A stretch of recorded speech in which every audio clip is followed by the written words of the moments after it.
Going on, my friends, entrepreneurs, small business owners? Leo Cano here with today's Seven Figures Club podcast. And today, boys and girls, friends, entrepreneurs across the country, we've got a great guest. We have Spencer HILLIGOSS with us. And Spencer, by the way, is the CEO and co-founder of Madison Investing. It's a real estate investment firm specializing in real estate syndications. He's a passive investor and an active syndicator. He understands the unique challenges that busy professionals face, like all of us as business owners, when starting out on their real estate investing journey. His mission is to arm investors with the know-how they need to make confident investment decisions tailored to their individual life goals. We're going to talk a little bit about how you make decisions in this kind of environment with high inflation and a looming recession. Now, prior to going into real estate, Spencer was an executive in the fintech industry with positions at Intuit and Gusto. 13 years, in fact, building high-performance teams across 5 companies, 3 of which were valued at over $1 billion as unicorn businesses. Throughout his career, one thing has remained consistent: his ability to keenly focus on professional development, helping teams and individuals to reach their full potential. He's also a member of the 2021 Forbes Real Estate Council and has been featured in publications such as Business Insider. When he's not shifting the way people think about investing, you can find him listening to metal, adding to his tattoo collection, and jogging through the beautiful Bay Area with his wife and 2 sons. And we'll definitely want to ask him about the time he played on stage in San Francisco at the Vans Warped Tour. Well, Spencer, welcome to the podcast. There are over 32 million businesses in the U.S., and over 90% of them will never break 7 figures in annual sales. So how do we as entrepreneurs or aspiring entrepreneurs break into that 7 figures club? This podcast will relentlessly share the secrets, strategies, and tactics I've used to create 3 multi-7 figures businesses and bring in even more successful entrepreneurs than me to share their inspirational stories and tactics to success. You can create your dream business and life right now. So buckle up and let's go. Yeah, Leo, really great to connect on here and, share some stories and, scars and learnings with your group. So really excited to start the day with you. No question. Well, our audience, Spencer, is entrepreneurs, small business owners, side hustlers. And certainly in life, there's 2 focuses. If you're playing the money game, number 1, you're trying to increase your income. You're trying to have multiple streams maybe, or one stream that's just, ever increasing and building, and hopefully some passive income streams in there. And then on the other side, you're trying to grow that wealth and that extra money and that capital and make it work for you. Let's talk a little bit about kind of your background and upbringing. What were some of the key events that, initially led you to a path of entrepreneurship? Yeah, I appreciate the tee up on that. I think that the context for all of us as people, as humans and investors and entrepreneurs, is so critical. And mine was kind of interesting, I think, from what people tell me. I used to think it was boring. And frankly, I was kind of embarrassed to say I grew up in a real estate household.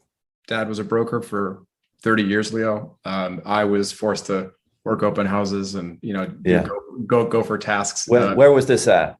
This was in the Bay Area, California. Okay. So I guess I technically was in real estate at the age of 6. Not like that matters at that point. But, that's not the cool thing to tell your friends, is that you work for real estate when you live in Silicon Valley.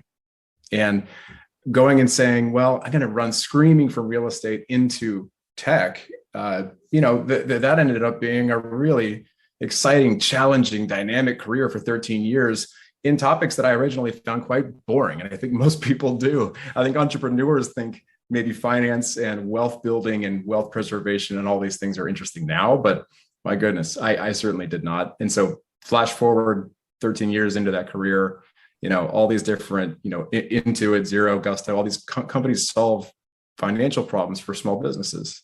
And leadership and growth and hiring became a real passion point of mine, and just helping other people actually grow. So as a dude that grew up listening to metal bands and being pretty contrarian and not liking authority, I really found that to be an ironic path for myself. But the key thing I was going to share, Leo, that informs very much my worldview today, as well as our own family wealth building plan and how we help hundreds of our investors now at Madison Investing, is that my family and my dad's business went through this, kind of call it like a dark decade. And I was watching him fly to these incredible heights. I mean, he ended up getting to about, top top three brokers in the 90s. Our lifestyle was very comfortable when I was younger. Wow. Until lost a younger brother to childhood cancer, triggered a series of really tough events for our whole family. And that's just how the dominoes, unfortunately, kind of fall for a lot of folks in the world, and that watched his business downsize and our lifestyle as a family significantly downsize. And the learning I took away from that, folks might be able to read in, Rich Dad, Poor Dad by Robert Kiyosaki, or a number of other books that talk about this notion of active income in the buckets. Like one broker's active income, much like a salary at a company. The moment someone stops putting that work in, trading their time for money, the income stops flowing. And I at least was aware enough to kind of see that I didn't understand it at the time. As a guy who has two young kids myself now, I got an 8-year-old and 4-year-old boys, married, the whole thing. I look back now and I'm like, that was a really profound impact on me, watching that happen and going, that one source of income for that household, despite having a pretty lavish lifestyle leading up to it, it meant very little when that active income was gone. And so now it's my job as like the steward of our household, as along with Jennifer, who's my COO, and my spouse, which is like a totally separate podcast, probably altogether. That's pretty remarkable. Yeah, it doesn't work for everybody. It works for us. You guys are special people. Oh my gosh. Yes. Happy to go there if and when. But I think that dark decade was very formative to me. So I wanted to share that now, because I think it took me that long, in 13 years, to really get it about, man, there's other ways. There's other ways to generate income. And we had two very parallel, comfortable careers that were making great income, in our dual income household for this pricey Bay Area market in California that we have to, sustain and grow our family. So now I try to help other people kind of get that light bulb moment much earlier in their professional careers. So then in your career, society has kind of this scripted version of life, right? Go to college, get that college degree. For a lot of people, that means going to get some student loan debt to be able to pay for it. And then get out of college, find that great job. And hopefully you have a traditional retirement account that you're building and putting some money into, and you're being smart with your money, and you're living within your means. What is it about that scripted, traditional, conventional life that's laid out to us by society, by the media, that doesn't lead to the freedom and the lifestyle and the financial success and the security that we're all looking for, in your opinion? You're going to get me going off on a big one here. I love Good. That's where we want to go. Yeah. I remember, and you could probably relate to this, Leo. And we chatted about this very briefly before we hit record today, but I was so proud of maxing out my 401ks, for years. And I was just like, hey, Jennifer, we did it again. Look, we hit our maximum contribution, and just watching that number grow and thinking, wow, we're winning. We're winning. And by the time that we retire 30 plus years from now, hopefully, assuming, cross your fingers, knock on wood, good health, all those things, we're doing it right. And ultimately, I look at that now and I think, well, why do I feel like, what are the assumptions baked into that? And why do I have these assumptions? Well, number one assumption that I think is very fascinating, which I have finally purged, I think, from my psyche and my education, is that all these custodians, these 401k custodians, these IRA providers, they want us to think that by the time we retire, we're going to pay less in taxes. I find that fascinating now. And I find that fascinating because it assumes that we're going to be poor. And that, by the time we retire, fascinating. I sure hope that I'm not, and I don't plan to. And that's not part of our plan now. And so anyone who wants to take a number of other of those really interesting assumptions and ask yourselves, why do I assume that when I dump money, a significant chunk of my usable cash income from my day job that I'm very proud of, I'm dumping that into something I can't touch for decades, despite having two young kids that I'm going to have to pay for school, pay for life, maybe have some fun along the way, buy a car that I eventually wanted to buy. I hope so, right? All those things. I want to use that money now. And it's not about, oh, I can't have delayed gratification or I lack the patience. It's about questioning this vehicle and asking yourselves, is this the best possible way to put that dollar in? So the day that I turned off my 401k, was terrifying, Leo. And I think that is, marketing is really effective. And I think that financial marketing is often misinterpreted as a source of financial advisory. So that is one area where I don't want to get too critical of the broader market. There's wonderful financial advisors out there. There's effective 401ks. We still are, like right now, even we're setting up a new type of retirement account, but you better believe that doesn't replace the cash flowing investments that we are constantly investing in many times a year ourselves as limited partners, LPs, and syndications, into other types of rental investments and these other alternative investments that allow us to live a life of flexibility. And I literally just got back from a week in Legoland with our 2 young kids, and then going to, a surprise trip to Las Vegas with my wife, which we haven't gone on ever, And so that type of flexibility only happens when you step away from the mainstream thinking a little bit. But that was probably more than you wanted on that question. No, I think that's absolutely important for people to understand that the traditional conventional path that is laid before us by society, by parents who cared and loved us, and by teachers and those, that we look up to, there are assumptions baked in there that don't make sense. For example, and I know you're a licensed professional, and so that we got to wade carefully when we talk about rates, but I'm not. And so for me, as I look at what does a 401k or a typical IRA or a mutual fund average in types of the returns I can expect? Well, after fees, it might be somewhere from 5 to 7%, which unfortunately in today's world doesn't actually keep up with inflation, right? It's maybe 5 to 7%, and that was probably before the current market crash that we're going into right now in this bear market. S&P and Dow are down well over 20%. So if that's what I can expect to make, well, there's this rule of 72 that Einstein talks about, right? And so if I'm making 6% a year with my retirement account, I divide that by 72. It's taking me 12 years to double that money. That's a very slow growth model. And if you start looking at a lot of different real estate investment models, the returns can be so much more than that. And why is it so for example, in your case, you said, all right, I'm turning off the 401k, and I'm going to maybe you talk a little bit about playing offense and defense. Unpack that for us.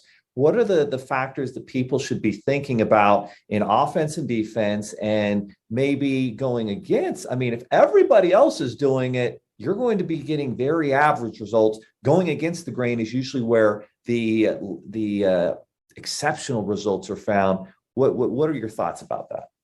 Oh my goodness. Yeah. The inflation conversation alone as to why it's so critical now more than ever for folks to stop the notion, to purge themselves of this idea that saving alone and saving in, as a savings account is going to somehow get them the result that they want. Because quite literally, inflation is destroying the value of those dollars if it's not keeping up. And so it matters to me personally, that I'm like, I hope people are listening to this.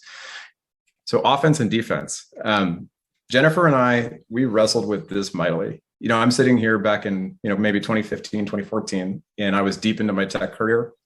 I was hustling 80 to 100 hours a week in office in a startup that I was, I hadn't seen my infant son for 2 weeks. And this is one of those formative moments where I look back and I think that was a spark, that was the first fuse lit by a spark and saying, this ain't sustainable. And by the way, how can we go get active and play offense? And the idea of playing offense really originated from that period of time, because I felt like we were constantly just having to be on defense. It was never taking the reins and doing something about it besides simply, maybe I'll follow the Silicon Valley playbook, join an early stage startup, and maybe they'll have an Uber or a Google or a Facebook style exit to absolve all my financial sins along the way.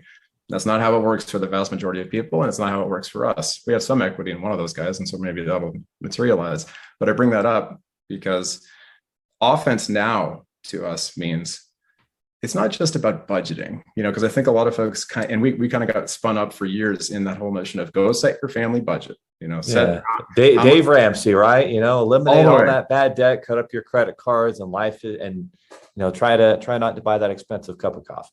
Yeah. And you're like, wow, okay. So, and stepping back and asking ourselves, did we really think that giving up coffee, which I adore so much, is going to somehow change our lives formatively in years to come. So if that's your game out there, please, by all means, more power to you for giving up coffee. I ain't giving up my coffee anytime soon. I need that stuff. But offense means taking a look at, okay, sure, there's a frugality comment in there on the defense front. Did we drive used cars for years, and do we still believe in buying them, a luxury used car? Absolutely, all day. Maybe not now, because the inflation is crushing that particular type of thing so much, but we drove the same cars, lived in our same first home for a decade, not driving up our lifestyle, which is really the whole defense comment, in addition to finding better, more tax efficient ways of making money, because W-2 incomes and bonused W-2 incomes, which I dealt with for a long time as an operations and sales leader, that is literally just building income streams, giving away almost half of that income. So how do we go find out ways to keep more of that as it would come in? And that's kind of the very whiz bang version of the defense comment, Leo. I think on the offense, going out there, taking personal ownership of the fact, I know none of us were financially educated the right way. If it was from the school system, and I'm never going to assume that for my kids, that is the lesson now, is that's on us to educate our kids. I don't blame the school system for not doing it. It's our job. It's my job to educate my kids, because I know I wasn't either. Right. So offense wise, asking myself, to exactly your point, like so well stated a moment ago, Leo, like, how do we go find those other things that, number one, can beat inflation?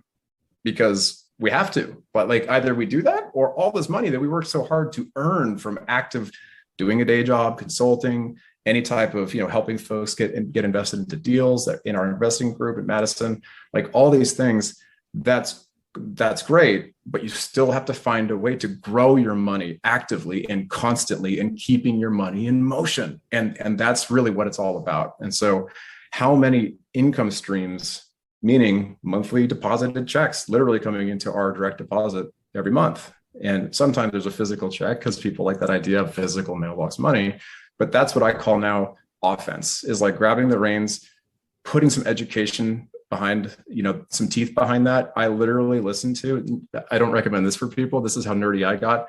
I listened to 400 podcasts and read 24 books in the 18 months leading up to me leaving my day job after building our company nights and weekends in October 2019. And yeah, I didn't need to do that. I don't think anyone needs to go that hardcore or weird, frankly. I think even if you pick up one or two books, you educate yourself, you just find a way to get curious. And that's really what it's about, is just finding a way to get interested in this stuff, and assume, just because a whole category such as alternative investments is inherently triggered for all of us as like a riskier thing.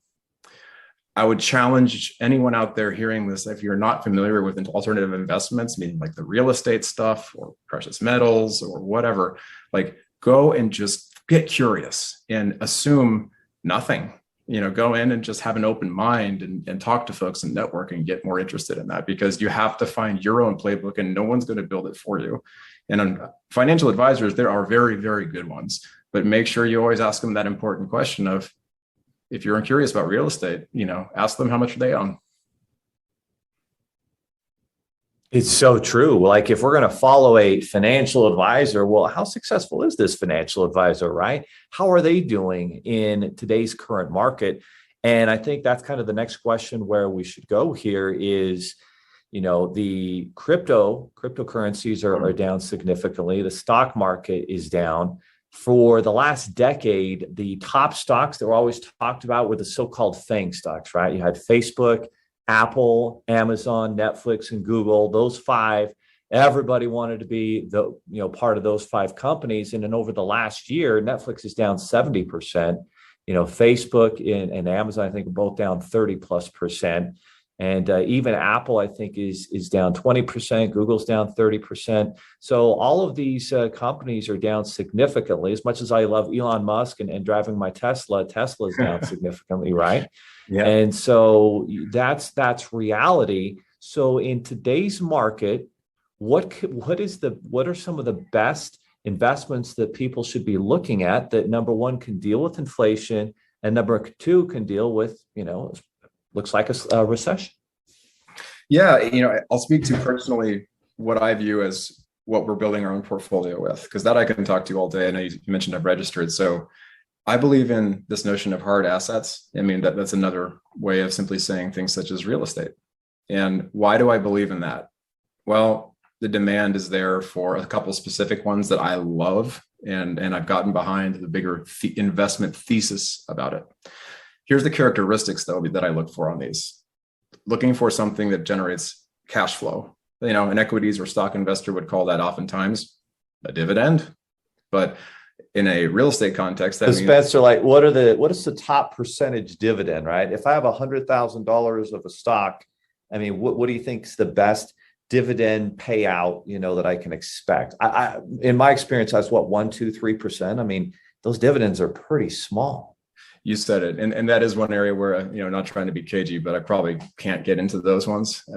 Just because of the registration stuff, I will just say it's a heck of a lot better than any dividend payout that I ever received personally on any stock. That's what I'm talking about. Yeah. Yeah. I mean, it has to be material and potentially able to, when done enough, actually build out a plan. Like, we use this as part of our own plan.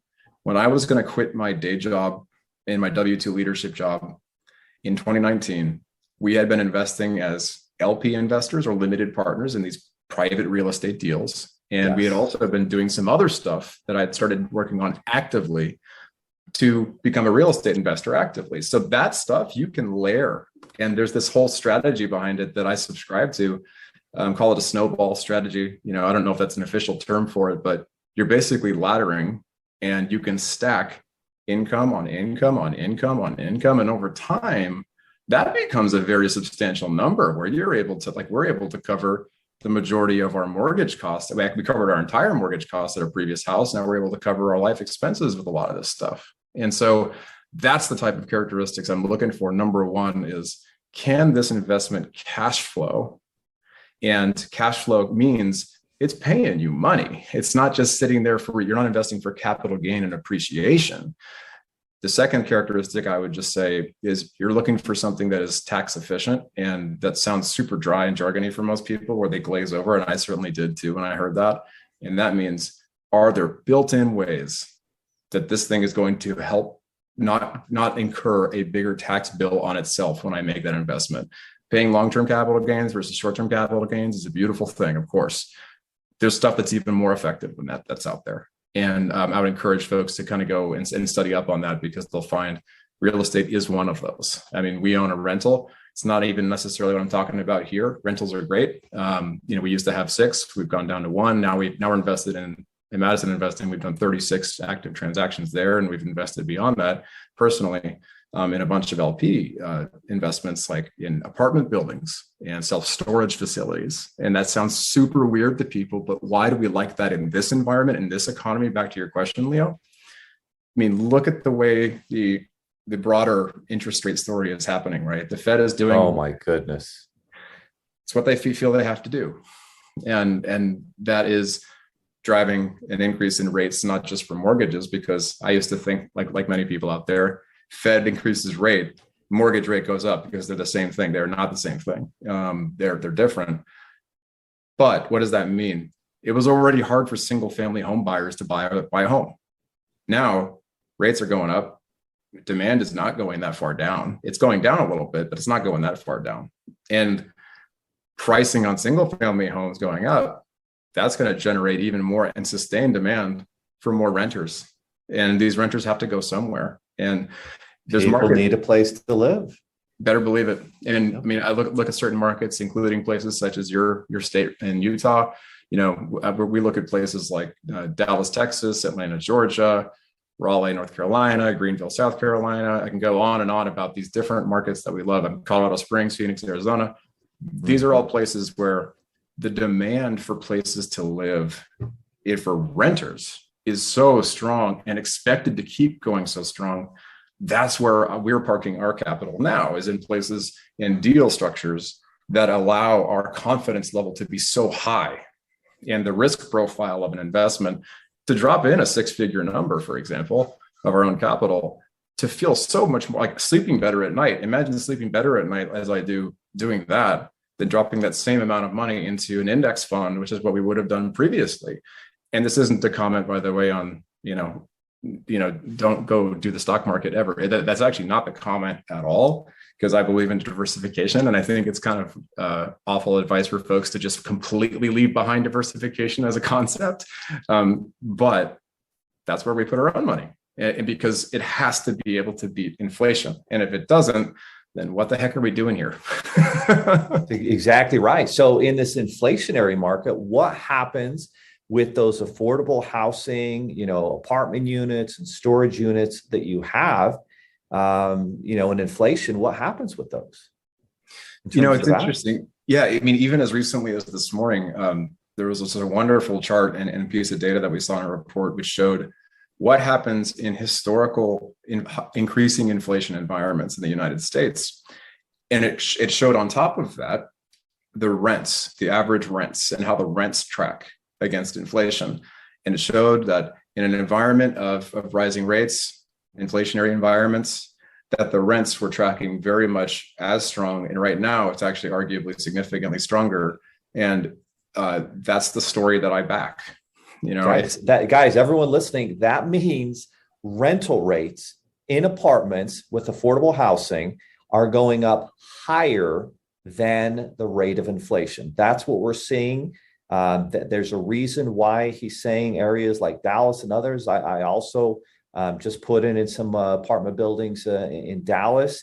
There are just significant opportunities with inflation where these rents are going up. So you're making monthly income there. Plus these investments, they're very valuable. And when the rents of these properties go up, guess what happens to the value of the property? It goes up. So you're winning on appreciation. The value is going up. You're winning on income. And then, as Spencer also indicated, you're getting this massive tax benefit that you only get with these types of investments that you just don't get anywhere else.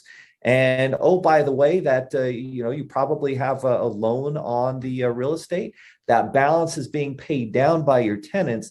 So you're literally winning 4 different ways. And when you own that stock, most of the time you're winning one way, and that one way right now is not winning for most stocks. So that's kind of what I'm seeing.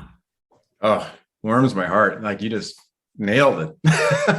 I think just to add to that as well, I think if someone is wondering out there, like, well, okay, I mean, that all sounds great, but I also heard that, when there's a downturn and there's volatility, or a crash, like look at 2008.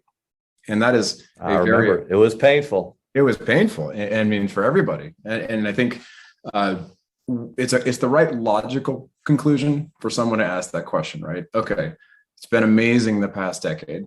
Like the growth is incredible, but what goes up must come down to a degree. We don't know how far and we don't know how long, but it's a different economic recession moment. And that's what all the people way smarter than me will always conclude on if they're an economist or a finance expert. I'm not going to attempt to try to speak on their behalf, besides just say that the key lesson there is that every single downturn is different.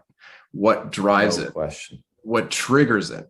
The 2008 was a crisis of really 2 key things. And I'm always open to be corrected on these, of course, but I believe it to be a residential debt and lending crisis because lending standards were far too lax. And it was because Wall Street packaging of all those securities was incredibly greedy, and it all collapsed.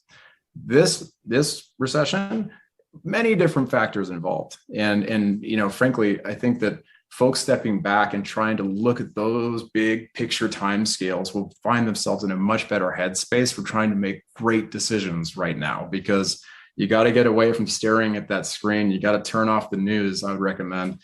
I don't really 100%. I don't watch it. I don't stare at my daily portfolio. I haven't batted an eye on any of this downturn stuff because we invested in these hard assets such as apartment buildings. And that's awesome to hear, for example, that you were recently getting into one in like Dallas in Texas, Leo. I mean, that's been, if you had to pick a market that we focused on most heavily, that would be it historically, because jobs are there.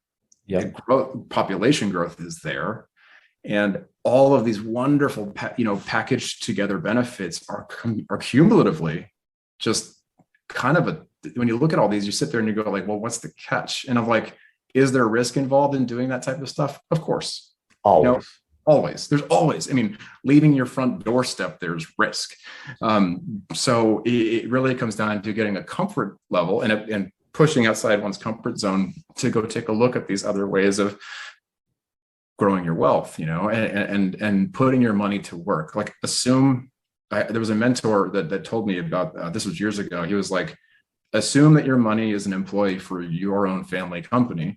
And that if you're not putting it to work and you're not managing that effectively, then you're mismanaging your own resources, And I was like, wow, okay, that is really profound. It was for me at the time, and it still is for me now. It's my job to make sure that this stuff that I'm trading my time for, that I'm working for, by the time it lands in my account, and now I have to do something with it.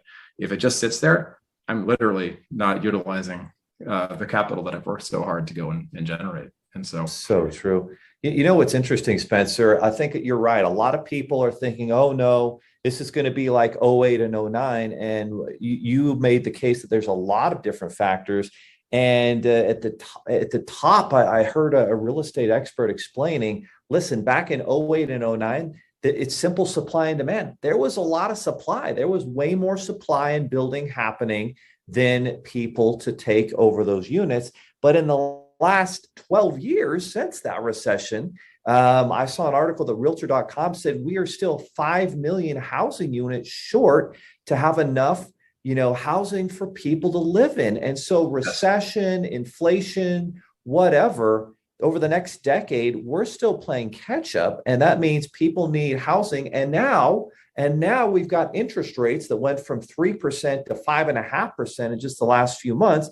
So now the idea of buying that really nice home has kind of gone out the window. So it's affordable housing, it's starter homes. Like those are the two areas that there's a shortage. And regardless of what happens, demand is going to drive that. And those are the opportunities. And so let's get right to it. How can people work with Madison Investing? Because we're all busy. Like you said, we've got businesses, we've got jobs, we've got families. I've got 5 kids. We want to be able to make passive income. We want to be able to take advantage of these opportunities, but we probably don't have enough time and so forth to be able to make that happen. And there's so much that we don't know, but you guys do, and you're killing it with all these different units that you guys are building. How can people get involved and learn more about Madison Investing, and how does it work with you guys? Yeah, no, thank you for that, Leo. So we have a website, MadisonInvesting.com. We operate on like a club or a group model, and it's very simple. If anyone wants to go to our website and book a time with me, we've deliberately kept our business in a kind of a boutique approach where I onboard literally 100% of the members. And if we decide to have them join, it's a no cost thing, but I would say that I just expect that they are a reasonable and enjoyable human being to interact with mutual respect. That's all I do request if people want to reach out. We do ask that they are accredited investors. If there's no certificate, people need to go and get ahead of time. If they're not familiar with that, feel free to just set up a time and I'm happy to talk to them. But the way it works is, and this is so simple, like I went out there when I was still working a day job, and I was overwhelmed by how many of these types of deals I saw out there. I was like, how do I know who to trust? I don't know if I'm going to go give a 5 or 6 digit number to a stranger in another state, and I'm in California, these hundreds or thousands of miles away. How the heck am I going to get comfortable with this? I don't have any time. And this all started very organically because we were just investing for our own wealth. And now this is literally baked into our business model. We go invest our own money personally. If it works out well with that team, with that asset manager who's finding these real estate deals and doing that work, then they've been vetted and we put them through a vetting process, like a 5-part vetting process. And then we decide, okay, we'll start vetting their deals. And if we find a deal that works, we'll share about 6 of those a year. And folks can review them, choose to participate in them if they want to. And if not, that's absolutely fine as well. So it's really, really simple. So it's primarily apartments and self-storage deals, and a couple weird things in there too, which I don't want to freak people out with. But it's like ATMs and crypto. That I'm seeing that here. So guys, if you go to madisoninvesting.com and click on the portfolio button, you're going to see 380 apartment units in Dallas, 228 in Raleigh, North Carolina. Boise, Idaho has actually been the top appreciating market and number one demand per capita in the country in the last year. You got Houston, Texas, Colorado Springs, another huge apartment complex, 436 units in Dallas. And so just amazing opportunities. And you actually, I like the way you do it. And guys, here's another key to success. Back in the day, you could act like a crazy person and, waste everybody's time and call in and invest. Successful investment groups like Madison Investing, they don't have to put up with that anymore. They want to work with good people who are reasonable, who, treat others well. And if you're not a good fit, then you're not going to be in that group, which is good for everybody. And so this is an amazing opportunity for you to get involved in passive income opportunities here with Madison Investing. Tell us, if you would, just whatever you can say, how does this ATM fund work? That is fascinating. I, as a guy who worked in fintech for 13 years, literally building and growing teams that would bring these products to market, these digital products that were intended to replace cash use. I will say it took like a 2-year period for me to get comfortable with this asset class. But this one is actually a 506c, so it's that just means it's the type of deal that I can at least talk about a little bit more openly. Basically the average net worth of a person who's using these specific types of ATMs, it's a fund with real automated teller machines, just what we all have used before. Most of these are in the Northeast. And so each fund has about 2,500 to 3,000 of them. And, you're effectively investing in that. And we're about to actually personally invest the 6-figure number into it again, into a new one, because there's killer depreciation losses. So it's really tax efficient for those purposes, but also it just has really outstanding cash flow distributions. And so super duper weird, but the average user of those machines has a net worth of $600. So this is not something that a person walking around paying most of their bills with their watch is going to be able to relate to. Oh, but I love that, dude. When I'm going on my jog and I need a good protein smoothie and I don't have my wallet. Oh, I got my watch. Apple yeah. Pay. I mean, I literally did that the other day. I was like, oh no, I forgot my watch. I forgot my wallet. And I was like, oh, here we go. Click. So, it's a surreal thing to invest in such a strange asset class, particularly in a modern world where everyone thinks, wait, our ATM's going to go away. I'd be like, well, no, there's always this need for cash. Always need for cash. And particularly, I would say even more so during downturns. Oh, no question. No question. A lot of people actually start conserving more cash, oddly enough, during a downturn for different reasons. But and those ATM fees are usually, it's 3-5% per transaction. I mean, that's some dang good returns right there. And it can happen multiple times in a day. I mean, just a really great opportunity. And one of those invisible passive income opportunities that when you actually start looking for this stuff, you'll find it. But again, you may not have all the time in the world to do that. And that's what Madison Investing can do for you guys. So make sure you go to Madison Investing. Again, this podcast is about not being a passive learner, but being an active implementer of these strategies. We bring massive successful people here on these podcasts to deliver massive value. And obviously, Spencer has done that today for you guys. So now your turn is up. It's time for you to take the next step. Go to madisoninvesting.com. I'm actually going to be doing it myself and learning more about the partnership opportunities to grow your money. Well, Spencer, the last word is yours. What is something that everybody can start doing today to take action towards creating passive income and, as you said, playing offense? Yeah, and thank you so much. It's just a wonderful conversation today, Leo, and just really, really appreciate the leadership and thought process for helping people get there. For the one exercise I would ask people to do, I never found the traditional 401k style, go build your pie chart for how you want your portfolio to be built. I would challenge folks to sit down. If they're single, it's going to be a quick discussion. If they are with someone, with a partner, have a discussion and don't leave this thread until you know what is the monthly number that we want to hit of income to live our lives, cover our bills, and be able to thrive, in whatever that happens to mean for you. And then decide what that number is and let that be your guiding light as you go out and play offense and you want to invest toward your future. And it will be a really helpful True North compass as a first step. I love that, guys. You want to get your money right, take some time and focus in on it. Decide what is that amount that you want to not just cover your bills, but to live a great lifestyle, to be able to travel, to be able to do awesome things with your family, with your children, with your grandchildren. And it starts by being very purposeful and deliberate and intentional in how you map that out. And Spencer just gave some great advice on how to make that happen. Spencer, thank you so much for being a guest on the podcast. And guys, again, it's MadisonInvesting.com, a great name. Go ahead, take action, and learn more about passive income opportunities. And we'll see you next time on the Seven Figures Club podcast.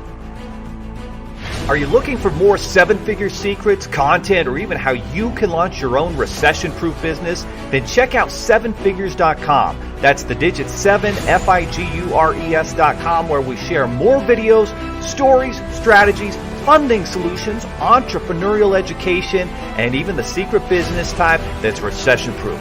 Thank you for listening, and if you're finding value in our podcast, please give us a 5-star and invite others to join the club.